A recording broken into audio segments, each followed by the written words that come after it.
Snail and the Whale by Julia Donaldson. This is a tiny tale of a tiny snail and a great big grey-blue humpback whale. This is a rock as black as soot, and this is a snail with an itchy foot. The sea snail slithers all over the rock and gazes at the sea and the ships in the dock. And as she gazed, she sniffed and sighed. The sea is deep and the world is wide. How I long to sail, said the tiny snail.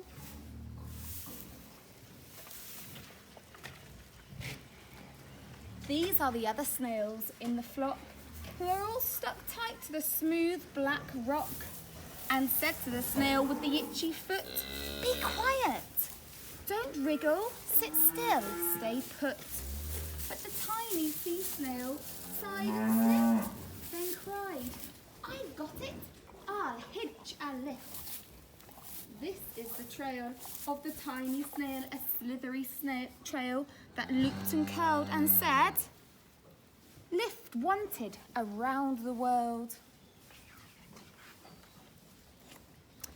This is the whale who came one night when the tide was high and the stars were bright. A humpback whale immensely long who sang to the snail a wonderful song. Oh, shimmering ice and coral caves and shooting stars and enormous waves. And this is the tale of the humpback whale. He held it out of the starlit sea and said to the snail, "Come sail with me." This is the sea so wild and free that carried the whale and the snail on his tail to the towering icebergs and far off land, with fiery mountains and golden sand. These are the waves that arched and crashed, that foamed and frolicked and sprayed and splashed. The tiny snail on the tail of the whale. These are the caves beneath the waves, where stripy fish with feathery fins and sharks with hideous toothy grins swam round the whale and the snail on his tail. This is the sky so vast and high, sometimes sunny and blue and warm, sometimes filled with a thunderstorm, with zigzag lightning flashing and frightening the tiny snail on the tail of the whale. And she gazed at the sky, the sea, the land, the waves and the caves and the golden sand. She gazed and gazed, amazed by it all. And she said to the whale, "I feel so small."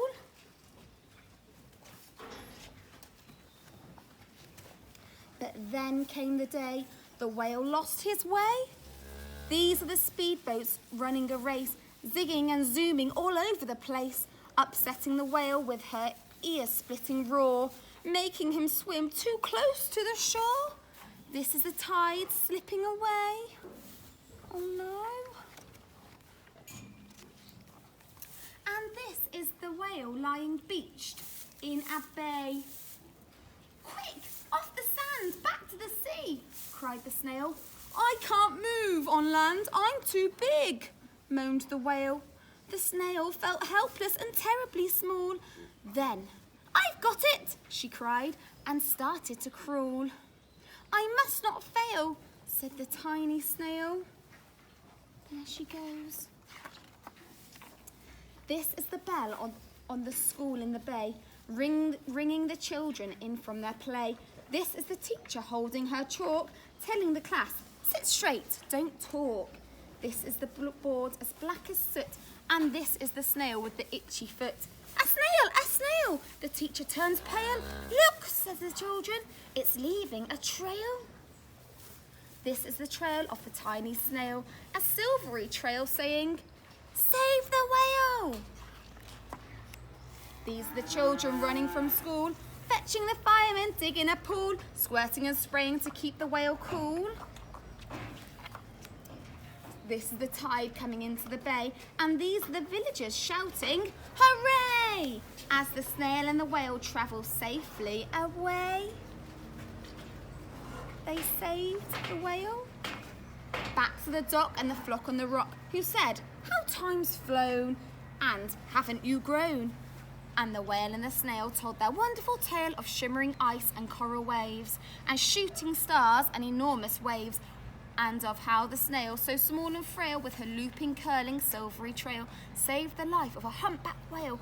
Then the humpback whale held out his tail, and on crawled snail after snail after snail.